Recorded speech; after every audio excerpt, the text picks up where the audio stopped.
feel like especially women, when they're single, they make a point of saying, I'm single. I'm going for a season of singleness. See me, but I feel like you're shading me. I'm happy in my singleness. I feel like you're shading me. Girl, if the shoe fit. It's interesting out in these streets. Let me tell you that for sure. Some people are crazy. People are crazy. All my money is mine. All my time is mine. All my energy is mine. And yes, I know you have a lot of love to give, but give it to yourself and give it to the people who are existing around you. Do you have a you bucket? Do you have a you account? Hello and welcome to the To My Sisters podcast. I'm Renee. And I'm Courtney, and we're your online big sisters and hosts of the To My Sisters podcast. Now, we are all about promoting the wellness, growth and development of a community of sisters across the world. And in today's episode, we are going to be talking about dating, from dating in a pandemic to discovering yourself whilst you are single. We talk about our dating escapades, our lessons, our mistakes, but also just talking about how we are navigating dating successfully, but also lessons that we've learned in romance, whatever that may look like. Yay! No, why does your face look so unconvinced? Yay! Wow. Yeah, the girls said they wanted to know more about dating, so they wanted us to talk more about. We're giving the girls what they want. We're giving the girls what they want. The sisters got to get what they need. Yeah, we but hear it. Just generally, dating has been one interesting minefield. Boy, but oh boy. Before we even get into all of that juiciness, right, we have a dilemma. Ooh. And this particular dilemma. Okay, hello, somebody. Miss Renee. Yes, ma'am. Mm-hmm. You gonna hear it when I say it, but please don't roll your eyes into the back of your head. I'll try. Okay. Hey sisters, hey. I have a dilemma. Okay, give it Shout out to you two all the way from Kenya. Thank you, baby we girl. love to see it. Big up our Kenyan listeners. I love that. It's last week we heard from South Africa. Yeah. Or 2 weeks ago we heard from South Africa. That's so nice. Okay, shout out to the two of you all the way from Kenya. I love the podcast. Aww. Keep doing the Lord's work. So I've been talking to this guy literally every day for the past 3 months. Okay. I met him because he was recently hired at my workplace. We easily bounce off each other, and quite frankly, even everyone in the office is kind of asking questions and trying to push the agenda of us being together, probably because they've seen how close we are and how kind we are to each other. And I kind of wouldn't mind that to be true if they were together. But the problem is that he has a girlfriend. That's the obstacle. Even though he has a girlfriend, I honestly don't even support that relationship because she's very toxic and doesn't treat him well at all. He's always complaining about her, and I don't see it being successful. I low-key have started getting feelings for him, and we literally call each other for everything. But even if he has problems with his girlfriend, she still exists and they're still together. What should I do? What if the feelings are mutual and he kind of likes me too, based on how much we talk? And even if they end up breaking up, do I want to be the rebound girl? Should I tell him how I'm feeling? Any advice will be highly appreciated. That is today's dilemma. Is it really? And sis, in the kindest of ways. I think first of all, we want to preface disclaimer. By saying, preface the advice and the way that we're going to give it to you. Is, not give it to you. You've already started. The way that we're going to give it to you is how I would expect someone to give it to me, namely Courtney, or how I would give it to Courtney. Yeah. Respectfully, sis, you need to mind your business. With all due respect. With all due respect, we are not homewreckers here. We are not charlatans. We are not. We don't want to be breaking up nobody's relationship. There's a couple of red flags already in the way that you, Courtney, please. We're like 3 minutes in. Don't kill me with your face. I understand you, sis. I'm just trying to understand because I get it. I've been in that same place. Let's break it down to the multiple red flags. So the first, we'll deal with it step by step. The first is, what if he feels the same? The fact that you don't have clarity on that, and the fact that he hasn't said anything, and the fact that you're trying to make the first move when, excuse my language, shit hits the fan. People are going to be looking at you and you to blame for the breakdown of a relationship because you took the first step. Facts. The ball is very much in his court. The second red flag, I don't know about you, Courtney, but if I'm in a relationship with a guy, I wouldn't expect him to be complaining about me or gisting about me to his work This friends. man lacks a lot of boundaries. A lot of boundaries, gisting about the problems in our relationship to everybody else but me. That should be a red flag to you, sis, much less a sign that, you know, you want to be with this guy. Yeah. The fact that he has capacity to transcend those boundaries and talk to you about what is actually an internal affair or something that should be discussed more with more privately, right? 100%. Is very, very problematic. What else is a red flag? They're just cropping up everywhere, man. I completely agree. You're somebody's work wife. And in being somebody's work wife, you have to understand there are a lot of, you wouldn't want your bae to have a work wife. Why? Because of this. Boundaries get crossed 100%. And feelings get blurred, right? Yep. I completely agree with what you said. If he liked you, he would let you know. It's not for you to initiate now saving him from a relationship that he hasn't made clear he wants to be saved from. This is true. And on top of it, even if he doesn't want to be in the relationship, he should take the responsible route of breaking up with his 100%. Girlfriend before even leading you on. He is already making you the rebound girl. He's setting you up. He's priming you to be his rebound. 100. You should be, if he wants you, you'll be his first choice. Mm-hmm. Right now, you're an option. And on top of it, you're option B. He's made his choice. Yeah. He's got a girlfriend and he's with her. Yeah. You don't deserve that. Number two, it is, with all due respect, it is not your place to agree or disagree or support their relationship and its success. It has absolutely nothing to do with you. Girl. Love you to pieces, and you may like this guy, you may want the best for him. Sis, you need to mind your business. Honestly. You need to mind your business on this one. This is somebody else's relationship. And yes, he may have, like we said, he's crossing so many different boundaries. 100%. Which are really unhealthy. And don't become over familiar with their relationship. You're not in it. Yeah. She doesn't know you. She hasn't welcomed you into this relationship for your opinion. Whilst you may be his friend, you are not her friend. Yeah. And so you need to stay out of this one. Mm-hmm. If his relationship is not going to be successful, let it run its course. And then you can come in, because he'll be a single and a free man. But around here, we believe in the girl code. This is somebody else's man. He can't be your man at the same time. And the fact that you have gotten a picture of their relationship to be toxic, who was the one that gave you that picture? It was him. There's two sides to every story. And the fact that you don't like her without knowing her is already a problem, because you're literally believing in a narrative that's painted by somebody who has a stake in having you as option B. And that's a problem. And let's also deal with your colleagues as well, who are, you know, talking about the fact that they might, you know, be asking questions or supporting you two together. What kind of body language and what kind of engagements have you guys been having in work that has overstepped boundaries such that folks are asking you whether you two should be together or not? They're not asking you this out of prophetic coincidence. Yeah. They're not telling you. No, because sometimes people keep asking me and you start to think, oh yeah, we do look good together. Because you're always together. That's why you look good together. It's confirmation bias. Yeah. You are showing and you're presenting like you're in a relationship, that there's a friendliness that goes beyond a professional capacity. Yeah. That's what people are reading, which means you've already crossed the boundary. They're not pushing you over it. You've already crossed it. And so, sis, we love you. We really do, honestly. It is out of love that we say this.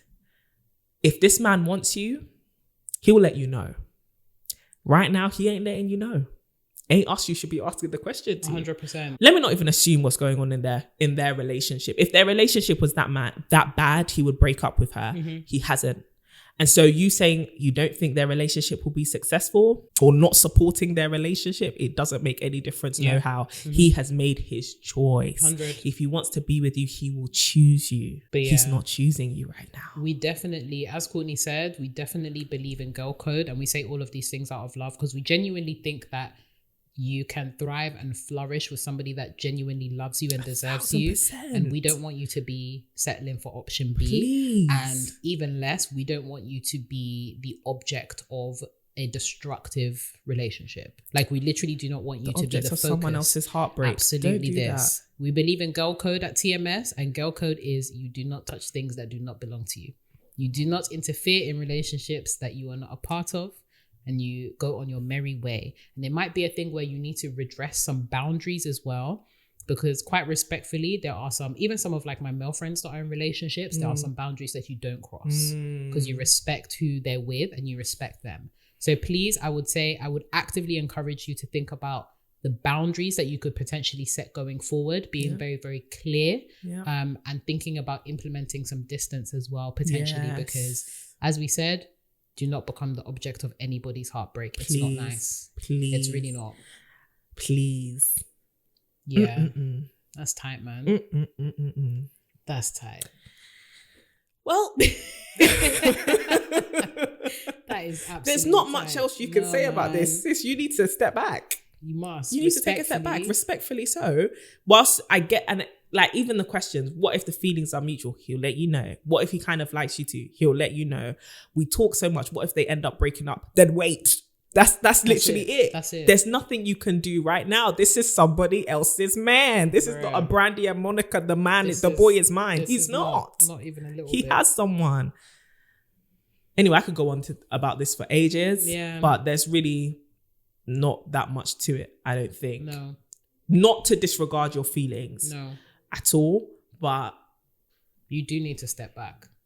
Because thinking in the shoes of the other woman. This is what I'm saying. You cannot, like the way that this dilemma has been phrased, you can't absolve the man in this at all. He has played an active part in leading you on. He has played an active part in divulging information around the privacy of their relationship. And he has purposefully created this sense of vagueness as to where you're at with him.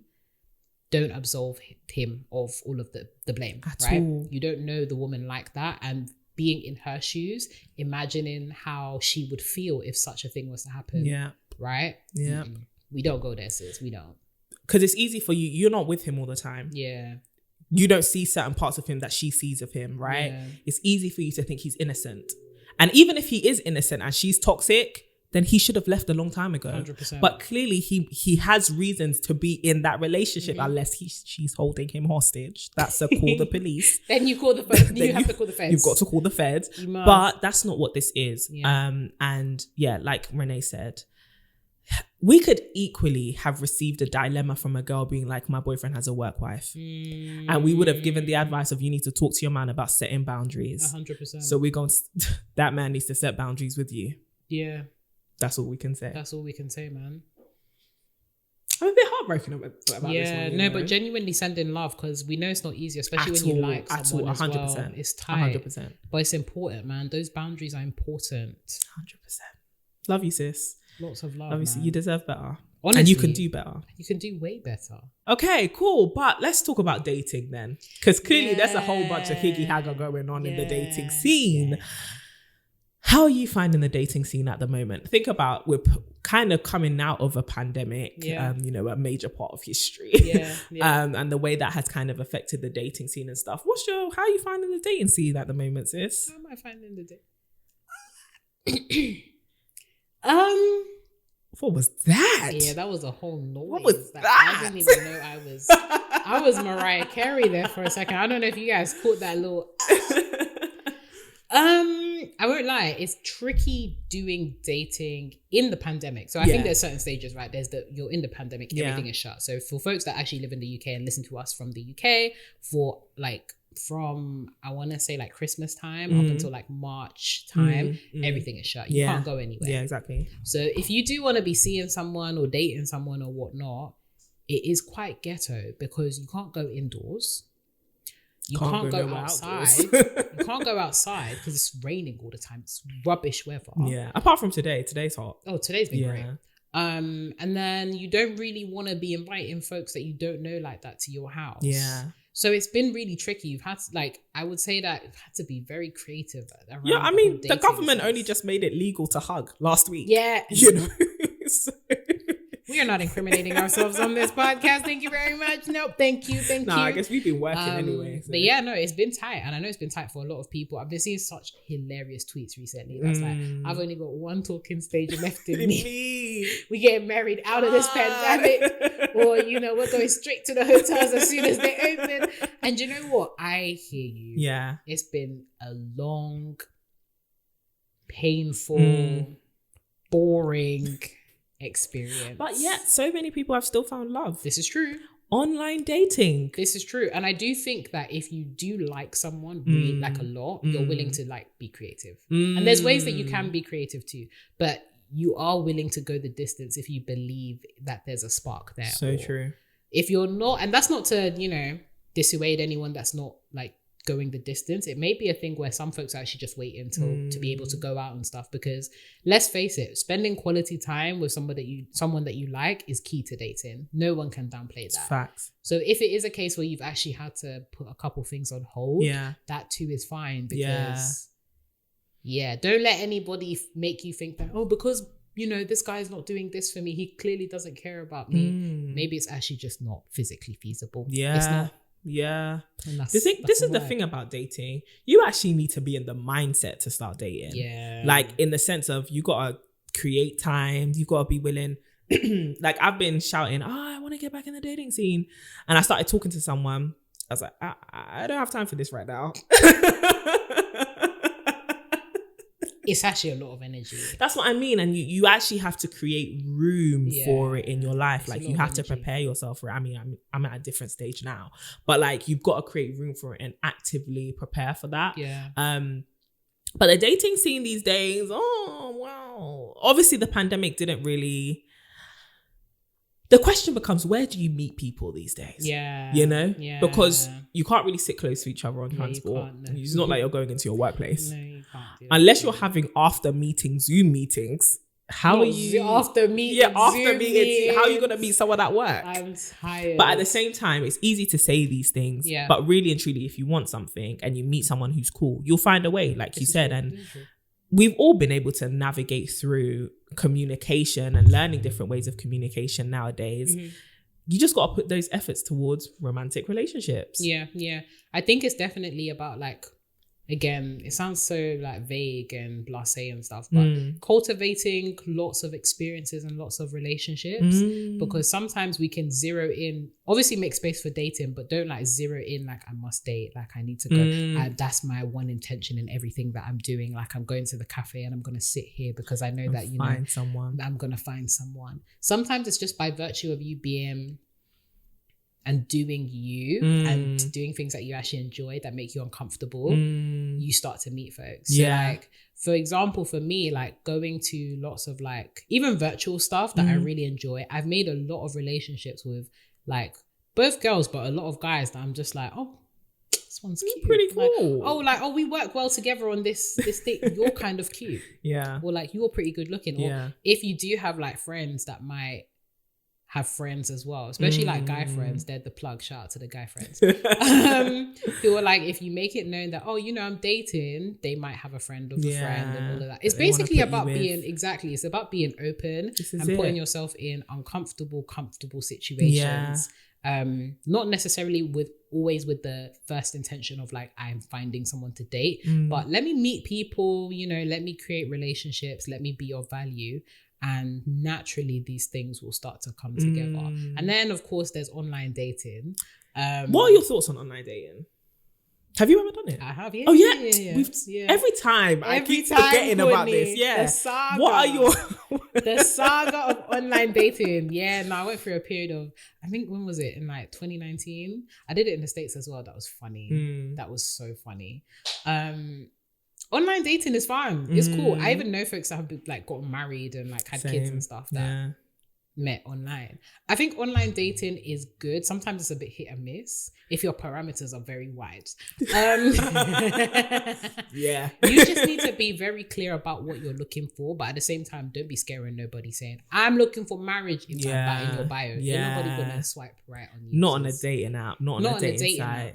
But yeah, I think online dating was interesting for me because at the time that I did it, I would say like 2 years ago, 2-3 years ago. So I was like very early 20s. I was looking for something serious, but then at the same time I was like, yeah, you know, I actually just want to meet people as well. And there's actually quite a lot of people like that who are not actually looking for anything serious. So you need to be aware of the fact that you may meet people who do not have the same intentions as you. And you need to be careful how you navigate those things, because a lot of those folks can actually lead you on to believing that this is serious until they get what they want from you. Yes. So you need to make sure that your parameters when you're doing online dating, you've set them from the beginning. Make it clear what you're looking for. Make it clear. Set those parameters, the age and all that kind of stuff.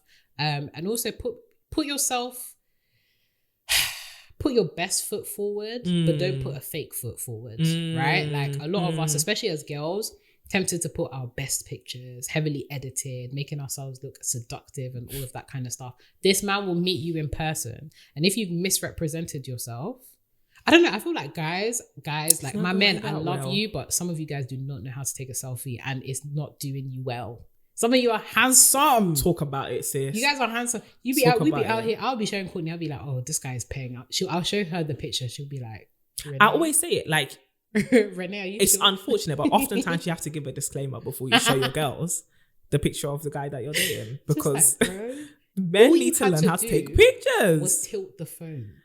Why? It's the I feel like it's the selfies they get wrong, but you usually see men's profiles, I think, are full of like back camera photos, like pictures that people have taken of them. Even some of the poses they use, though. Have you seen the one that's like this?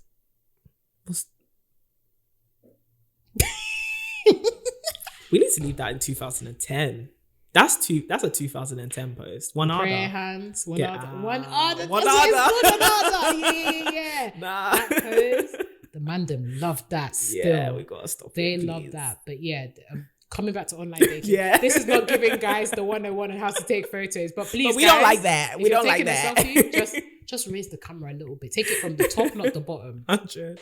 But yeah, I think online dating is great. It can be hit and miss, but be very, very specific about the parameters that you set. Yeah. And also kind of be open as well. Yeah. You might be surprised with the kind of folks that you meet. This is it. And you might end up liking one. I love online dating for the fact that, okay, I've really said that with a lot of enthusiasm. I was like, you sponsored by Tinder? By Bumble? No, but like, I love the concept of online dating because I think it allows you to look for things which aren't, I think we've spoken about this before, but that you're not regularly, often exposed to, if that makes sense. Like, you meet people, different backgrounds, and people who aren't in proximity to you, who you may not have ever gotten the chance. Like you were saying, if you want to date people, you got to put yourself in uncomfortable, comfortable situations, right? Oftentimes, you got to go out of your comfort zone or, widen your parameters a bit on dating apps so you can find something that's not that common to you and explore. And I think that's great. I think a girl needs options. I think it's fun. It can be fun as well. That's it. But I want to talk about that actually. Do you think people are dating do you think there's a danger in taking dating too seriously? Yes. How do you have fun with dating then? I think let's address it from the, I guess, generalized female perspective. Okay. Obviously, just disclaimer of it, everyone has their individual experiences. Yeah, of course, yada. You already know. For a lot of women, we tend to be very exclusive-minded straight off the bat. Okay. So we're like, I'm going to find one person. I'm going to date them. Then we're going to get married and have babies. And that's the end. I found the one. Sometimes having fun with dating is just taking the pressure off of yourself to find the one and actually getting to know people and having a good time in the experience of yourself. Like some of the most interesting first dates I've been on, like where we've gone painting or when we've gone go-karting and when we've done XYZ. And some of these people I didn't end up in a relationship with. Yeah. I simply ended up as really good friends with. Yeah. And we had a great time. Yeah. Not every date that you go on, take the pressure off of finding the one. Please. You won't. Yeah. You won't. It takes time to build that kind of rapport. So just actually enjoy the moment, take the pressure off, get to know the person and live. Yeah. Really, really live. And especially for those who have a more a higher appetite for this, really go and as we were saying, shop around. Go out with people you might not necessarily go out with. And this is not to say that, because preferences, that's a whole nother conversation in of itself, right? But if you're one of those girls that has a shopping list of this guy must tick this box and this guy must flexible, babes. Be flexible. Yeah, be flexible. Be flexible. Really, does he really have to be 6'5"? Yes. 5 foot. Okay, I was about to say for me. Don't pose that question to me, but to the girls. But you're 5 foot nothing. Does he really have to be 6'4"? I've been saying it. Let me just say, it's the short girls that are messing up the balance. There's an imbalance in the streets. Listen, our smaller sisters, we ain't got nothing against you. We love you, tiny but mighty.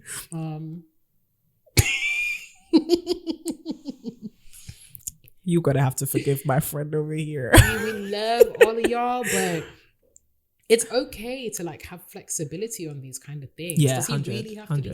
Does he really have to be a doctor? But there are some non-negotiables. Oh yeah. There are definitely some non-negotiables, but really look at your non-negotiables. Are they like value based? Yeah. Are they character based, or are they all just he has to make this amount of money? Yeah. He has to be this tall. He has to be in this tax bracket. Yeah. He has to be decompress. Not you know, breathe in with me. Breathe. And breathe out. Take a breath. Because I know there's some sisters that I'm not lowering my standards for anybody. 100%. And it's not necessarily lowering your standards. Yeah. It's evaluating what are the benchmarks that you've put. Why are they there? Are they arbitrary? And also, do you match up? And it also begs the question, I was having this conversation with another friend. Mm-hmm. Does this shopping list character when you're going dating, right? Does your preference prefer you? Are you your type's type? This is the ministry of Kevin Samuels. Are you your type's type? And as much as I kind of dislike this man, I was about to say despise, but I know. He has a point. Are you your type's type? Mm-hmm. I don't think there's anything wrong with working to be your type's type. Yeah. Or just changing your expectations slightly to be more realistic. And realistic isn't about crushing anyone's dreams, but get the Disney complex out your mind. You're not the one to beat the odds. Yeah. And some of you are saying, God forbid to that. I get it. But the stats are the stats for a reason. Okay. So you got to think, are you your type's type? And you can have so much fun with folks that are like, you know, one standard or this is one it. preference. This is it. So he's 6 foot instead of 6'4". So he's 5'11". 4 inches is a lot. Hey. 1 inch we could get. 2 so inches, he's 5'11", maybe. but he's put 6 foot in. There you go. So he's 5'10". We could even stretch that. Exactly. But I mean, but it's true though. It's like, true. It's true. If you want someone taller than you, it's different to wanting someone who is 6'5", unless you're like 6 foot or 6'4" or whatever. Even that. But if you're 5 foot, taller than you is 5'6". Accept it. Exactly, and it's actually fine. Like there's a lot of guys that I've dated who have been like same height, if like slightly taller. Why is height such a big thing for that's the even girls, a good. actually? That's a good question. Yeah, it's rooted in patriarchy. Go there, debunk. It's rooted in patriarchy. What was I about to say? The word. What's the educate us? Educate us. It's rooted in patriarchy. Historically. Do you know back in the day, especially in the West, men used to wear heels to make themselves look taller. But it's all about like the fact that for men, when you are presenting as a masculine man, you have broader shoulders. The protector, right? The protector is always someone that's perceived to be physically of stature, of larger stature, of larger frames. So it was always the taller men that were more respected in society generally. Yeah. And before it became just a pure like vanity metric, that was genuinely one of the traits that masculine men had to have. You needed to be taller. And now it's more so a lot of ladies will just say, oh, he has to be taller than me so I can wear heels. We've heard you, we've seen it. We've seen it. We're coming for you today. We've seen it. And also the whole idea of like, you want the olden day idea, patriarchy, you want your man to look more, again, masculine or larger than you, or present well when he goes, into a room of other, when he goes out. When you're out with him, he looks like the man's amongst all other men. Exactly. You don't want to be looking for him. Well, that's their personal problem. Exactly. You're fine. But the thing is, short men are getting married too. This is it. And short there's men are absolutely dating and having fun. There's nothing, they're out here having fun. And like, let's also be realistic about the fact that the average height for men is like between the 5'9" to 5'11" range. Yeah. The average height for women is between the 5'4" to 5'7" range. Yeah. So there actually isn't that much of a deep... We're not going to not everybody is statistically likely to marry somebody that's 6'2" and basketball height, 100%. And that's actually fine. All right. But that's only one instance of just your preferences. Exactly. Just inspect your preferences and see what are they rooted in, but also have flexibility. That's all we're saying. Open yourself up to the possibility of finding someone who you're compatible with, who doesn't fit everything on your list. I've heard a lot of people testify that the person that they're with, who they literally believe is their like the one, they wouldn't have wanted to do life with anyone else, is nothing like what they asked for. Yeah. They weren't on the shopping list. The irony. But yes, let's talk then about, what about the girls who aren't dating then? Yeah. Right? Mm-hmm. How did they enjoy being single? Because I think for a lot of people, the ambition is, I need to be dating because I don't want to be single, right? Yeah, and a lot of people, you know, serial date, which there's nothing wrong with at all. But more so, I'm talking about the girls who, they're taking a break, or they feel like the only reason why they would be dating at the moment is fear of being alone. Yeah. Right? Yeah. How do you enjoy your singleness? This is a very big passion topic of mine. Yeah. So I'm really excited to talk about it. I would say use it as an opportunity to really get to know you first of all. What do you like? Date yourself, really. Go out, spend money on yourself. Really get to know you. Like personally for me, like in seasons of singleness, I really enjoy like buttering up myself. You know, like really just reminding really reminding myself of wow, I am a catch, you know? Yeah. I am I love it. I am a prize. Yeah. I like myself. And really get to know yourself. Do things you enjoy. Go on solo holidays. Go to the cinema. Really fall in love with spending time with yourself. The first thing that I would say is key to enjoying like not dating at the moment. I love that. Next is really make use of your community. So we spoke about this in our last episode about the power of friendship and, you know, all of that kind of stuff. Now, this isn't to go and bombard your friends, but enjoy going to lunches and brunches and all that kind of stuff. You can go on friendship dates too. Yeah. How many times I've literally been like to Courtney, we're going to brunch. She's like, yeah, we're down. Or like some of my other friends, guys, let's go do this. They're down. You don't always have to be dating or be with someone romantically to enjoy your time. There's no need for it. And you have a whole community of people, your siblings. When was the last time you went out with your siblings? You're literally saying everything that's in my brain. When was the next time? When was the last time? Everything that's in my brain. You're talking about, you know, going out with guys, but the last time you went out with your sibling was 2 years ago, if that. And that was for a family birthday meal. You've never actively said, hey sis, let's go out and catch, you know, lunch, or hey bro, you know, your family's there. When was the last time you went out with your mother? This is it. Your father. Your mother. Because these people are not going to disappear when you know, find a spouse. In fact, they're going to be there, present, looming. This is it. Go out with them. This is it. When you're single, it doesn't mean you're condemned to a life of loneliness. And I think a lot of people see it as, I'm not in a romantic relationship, so I can't have something that's satisfying and fulfilling. Like you just described, there are so many other relationships in your life that you can work on that just aren't romantic, but are as equally fulfilling. You are living in a community. Learn to give. And I think also one thing that I've been learning a lot in being single is learn how to sacrifice, but also know how to enjoy the fact that you can be selfish. And I think that that's like one big thing in learning that, okay, in dating, you got to give people time, you got to give all this energy and all of that, which is not bad at all.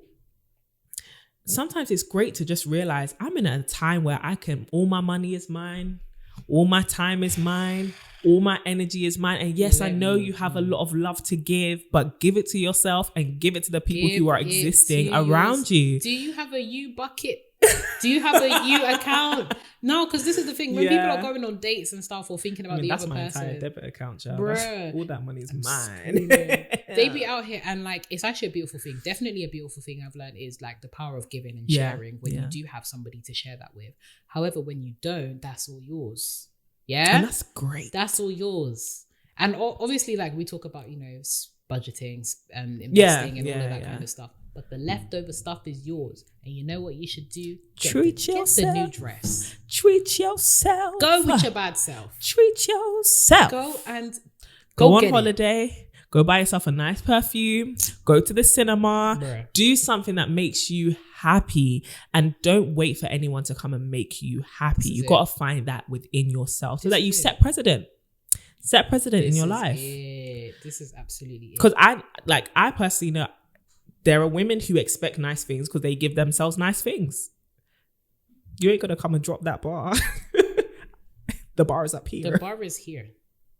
Your bar is 100%. I love that though. here. I think using your singleness to find yourself, discover yourself, like you said, date yourself and understand yourself is super important. Yeah. And however long that, like, just find the beauty in that season. But then how do you balance that, enjoying being single with your desire to date? I think first of all, don't try and deny that you seek companionship. This is it. Because I think when you're single, I feel like especially women, when they're single, they make a point of saying, I'm single. I'm going for a season of singleness. See me, But I I'm feel like happy. you're shading me. I'm happy in my singleness. I feel like you're shading me. Girl, if the shoe fit. But I don't think that's what I've been doing. I'm screaming. I'm trolling you, girl. I'm trolling. But there are definitely a lot of women that they wear their singleness without admitting that they would like companionship. Like their singleness seems like their personality trait. Whereas I feel like with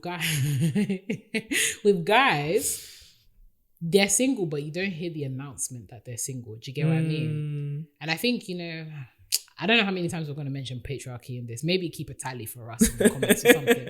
But it does, the way that society is, or has been for a long time, a woman's relationship status has been very, very important in determining her value.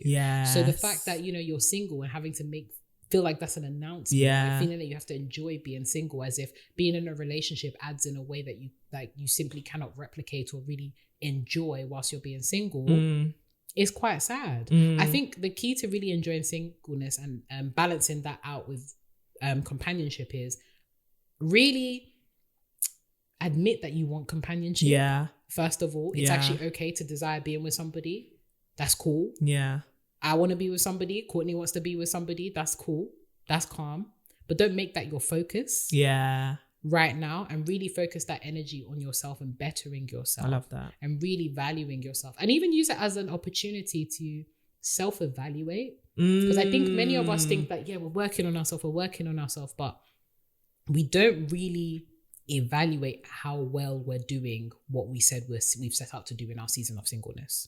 So really evaluate, okay, so you said that, you're going to work on, your character. How are you doing that? How have you been doing? Especially for the folks that have actually come out of a relationship relatively recently. Take some time because that can be the time where you're like, oh, I'm single now. And it's like, I've announced I'm single. I want to get back into a relationship because I know the perks are still on my heart. Like, damn, I had my, what do you call it? All of my free Chipotle and all that kind of stuff. I am screaming the free meals. The free food was great. The companionship, all of that good stuff. And now that I'm single, I want to jump straight back in because I desire companionship. So really taking enough time out to evaluate where you are, evaluate your values, work on your character, because that's important. And don't underplay your desire for companionship. That's 100%. Okay. Live 100%. With it. It's okay. But Miss Courtney, please. No, I completely agree. I think also don't make your desire for companionship be the driving force for your change, though.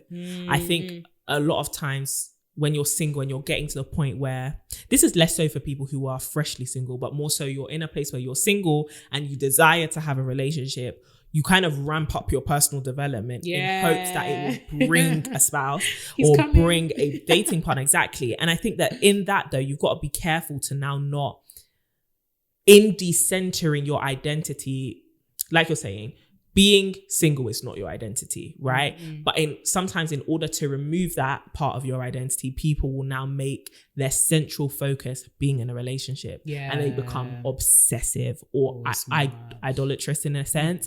And I think that that's dangerous, right? And I guess we can go in and then talk about how to detach your value from your relationship status, whether you are single or in a relationship. Because oftentimes in like this relationship goals culture and all of that, it's so easy to think if I'm in a relationship, then it's proof that I am worthy of companionship.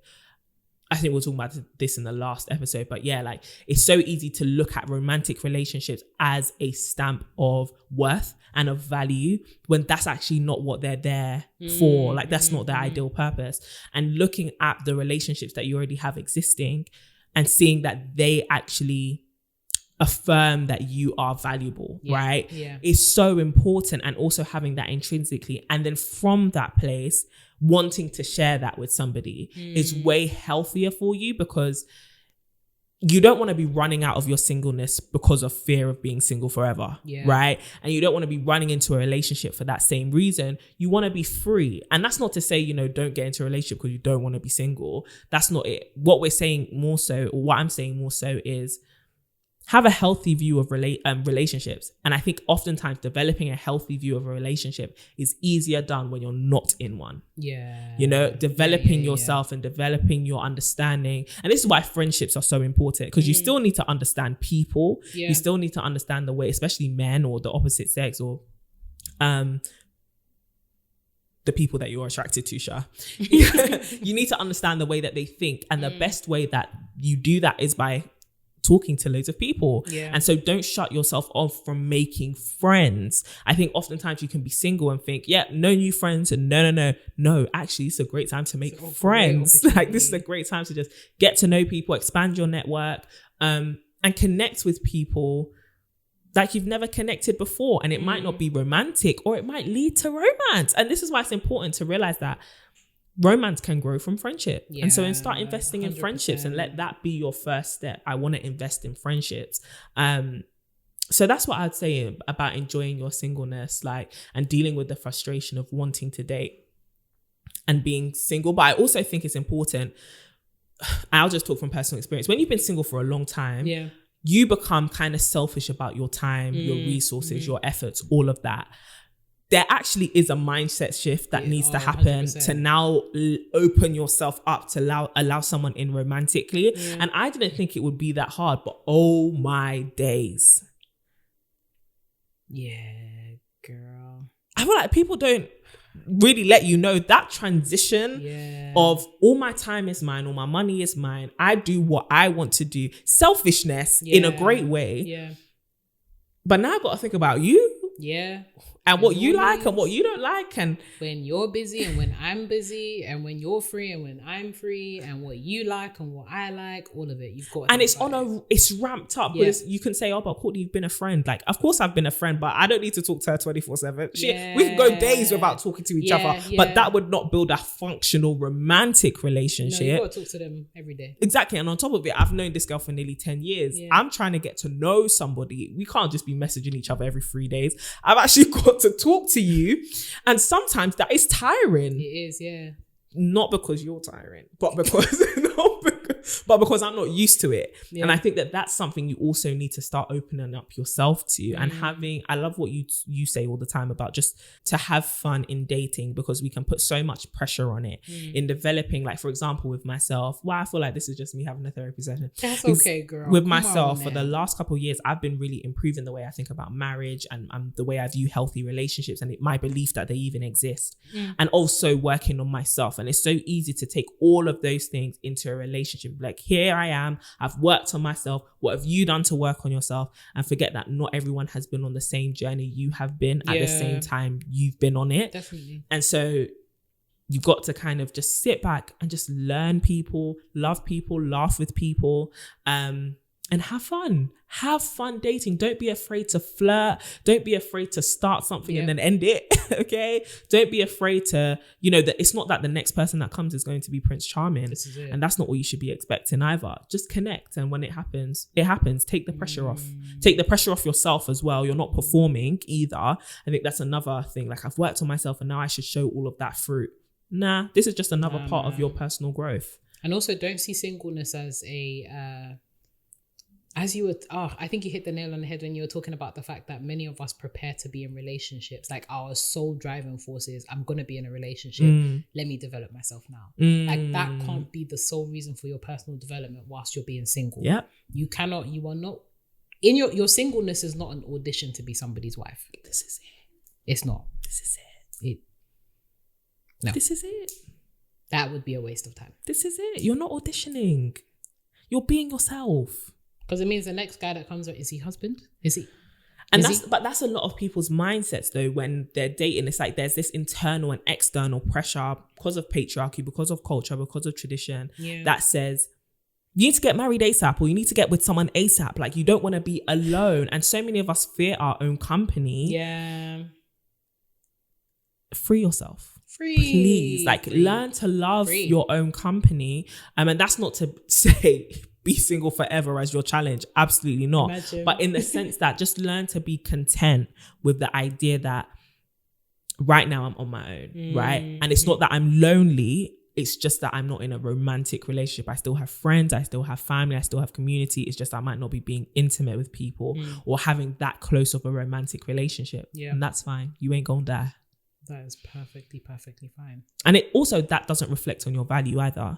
Just because you're not in a relationship doesn't mean you're not worthy of one. Yeah. And I think that's, or even that framing, am I worthy of a relationship? A relationship is a site of work. It's not a gift. And I think that that's where a lot of us go wrong. We view a relationship as instead of seeing it as an opportunity to show ourselves different parts of ourselves and an opportunity to work at something, we see it as a gift given to us. That's been given. That's not what that is. You got to make that one work. Really do. With anybody, nobody is going to come perfectly packaged. Yeah. You've got to work for it.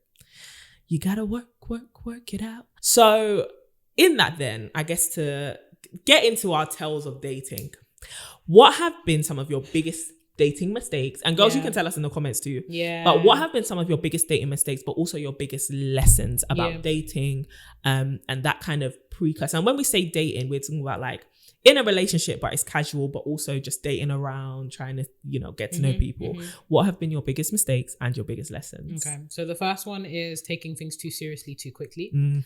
I think, just growing up, very much around the whole idea of, a woman's worth is in her marriage and you need to be with someone ASAP Rocky, and seeing every single candidate that I was like, is he the one? Yeah. Could this be the man? Yeah. Could this be my Prince Charming? And taking things too seriously, because for a lot of guys that scares them off. A lot of guys really do take their time with the dating process or like with being with girls that they're actually serious about. So having that added pressure and just putting undue or unwanted pressure straight out of the bat, it's just not going to work out in the long term, because things that you see exhibited whilst you're like dating will not let up when you're married. And that was definitely something I just needed to chill basically with the dating. Like it's not everybody that will buy you a drink, you'll marry, you know? It's real. So that's definitely the first one. And then the second is overlooking red flags because I wanted to be serious.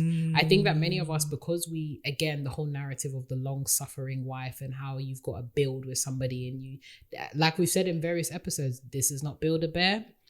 This is not, House of Cards. Sorry. This is not, you can't build a man and you can't change a man either. This is something, listen, there's one thing that I've learned in dating: you cannot change a man. You can help him, you can support him, but you cannot change him. Facts. You cannot change a man that does not want to be changed. This is it. So if he's exhibiting something to you that you don't like, or something that you feel you cannot overlook, pay attention, because you cannot change it. Yeah. You cannot. He can change it, but you cannot be the one to change it for him. So if you, like for me in dating, I've seen red flags, I've overlooked them, had good runs, but they didn't last because the red flags popped up. Yeah. Crimson. Oh, so that's definitely another thing that I've learned in the dating process. Another thing that I've learned from like dating, relationships in general,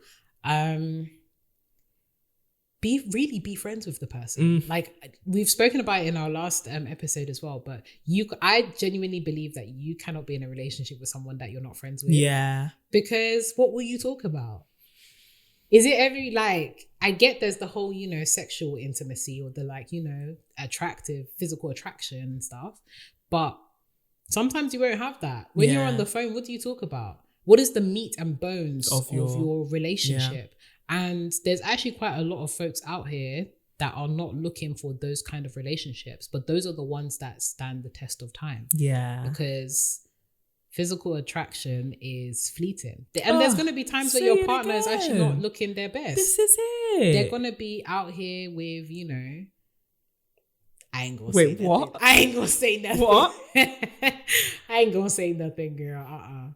That's how you know she was about to do trouble. Yeah, I was about to do troublesome again. There's going to be times where you're not looking your best. Yeah, yeah. And you can't, if you're not friends and your relationship is based purely on physical attraction and sexual intimacy, it will not stand the test of time. Because the moment that you're in your bonnet, that man will be looking elsewhere. Or the moment that he's in his do-rag, or the moment that he hasn't got his trim, you'll be looking elsewhere and wondering why he's so unkempt. When really he's just having a long time. Yeah. So that's super important. Yeah. And I think the last thing that I will say before I pass over the mic to you, you need to communicate your values and expectations early. Don't wait. But then how do you do that and not scare a man off? I think first of all, like, enjoy the whole dating process, go for dates, have fun, couple dates in. And then you can start asking questions one by one. Obviously, don't line them up for him unless it's natural and you have a little rapport, interview. But don't line it up for it. Like, make it as natural as possible. Like, as you're trying to find out more about each other, just be open and honest and say, hey, like, I really do see this going somewhere. Yeah. I'm really interested in you. Yeah. I would like to know if there's any synergy in our values. And here's a couple things that I was thinking about. And you might be surprised. There's been some times where I've done that and the guy has actually responded and said, hey, like, these were the things that I was thinking of. What are your thoughts on this? And it actually works out really, really well. So that's why it's important to have fun in the beginning of the dating process, because even if that conversation ends up with you two parting both ways, at least you still have that rapport and that friendship, and you had a good time. And you chopped well. Time. You had some nice drinks. You played some crazy golf. you have played experience. Some bowling. You have experiences as well. Yeah. So I would definitely say, as early as possible, after having fun and building that rapport, make sure that you communicate about your values, about everything, because you don't want to get to a place where you find out in 10 years down the line when you're married that he's been a drug dealer, or you don't want to find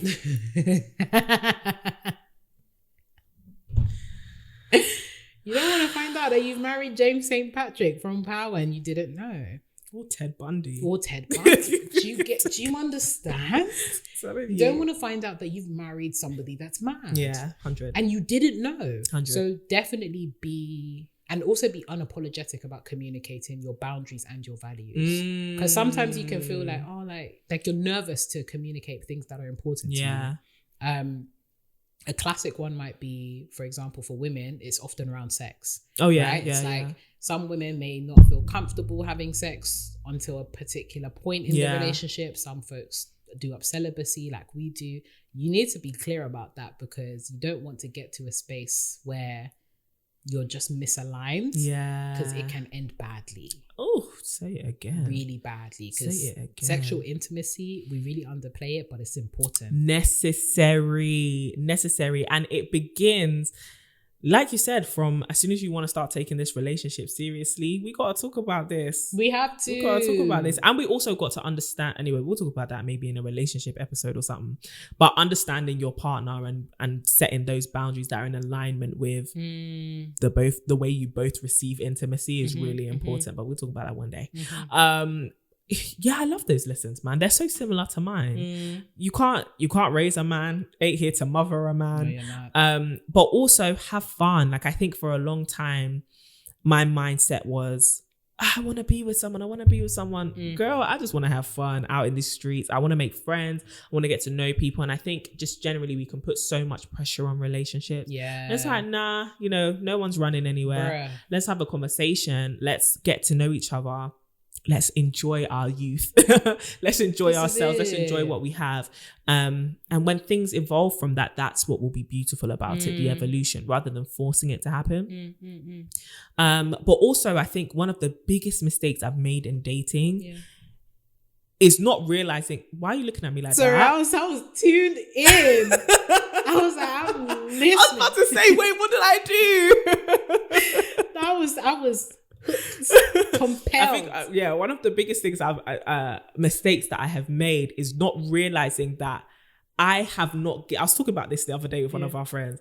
I have not been given the vibe or the energy of someone who wants to be in a relationship. Like what you were saying, like, it's very easy to just be like, yeah, I'm single, that's it. But it's like, okay, but be open to a relationship. And I think it's not because mentally I was like, no relationships. No, it wasn't anything like that. But it was more so, like I said, I have been very selfish with my time and my energy and stuff like that. So whenever I would talk to people, they were like, you just seem so busy. You just seem so like, you know what you want. And it's like, I am all of those things, but I also need to communicate that I can create time for someone else. Like I think, and the thing is, it's not just in romantic relationships, it's also been in personal friendship, even work opportunities. People would just be like, you just seem so busy. And it's like, I am, but I can create room for things which I love.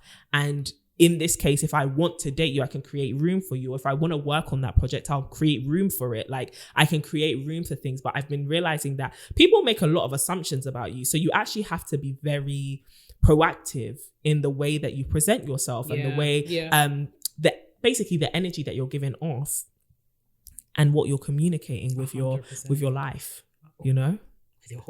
With your whole life, because it's your personality, it's your words, it's how welcoming or unwelcoming you are. All of that, people respond to that, your body language, all of that. All of it. That's what I'd say. What my mistakes and my lessons. That was a hefty one at the end there. But sis, let us know how your dating life is going. We actually want to know all about it, and you can let us know like how are you finding the dating scene and what have been your biggest lessons and mistakes, because we know you have some stories, we know you have some advice, but more importantly, we know you have some wisdom to share with the sisters. And so we want to hear you down in the comment section. If you are listening to us on Spotify or Apple, you can run over to YouTube, or you can go and join us over on Instagram at To My Sisterhood, and just let us know what your thoughts are. Engage with some of the content and the conversations we're having over there. And if you want to come and see us, see us, I guess, a visual platform. If you want to go and see us or talk to us individually, then you can at us at Renee Kapuku and at CD Boating. Yes. And don't forget, we're also active on Twitter. So at To My Sisterhood is the handle. Share your thoughts, your hashtags, your dreams, your commentary. Lastly, before we leave you, sign up to that mailing list. Girl, where you been at? I can't believe we have to say this every single episode. It's like, guys, come on now. But please do sign up to our weekly mailing list so you can get the goodies and the DL on all of our content, our thoughts, and the things that we love to share on a weekly basis. We'll talk to you very, very soon. And remember, keep glowing and growing.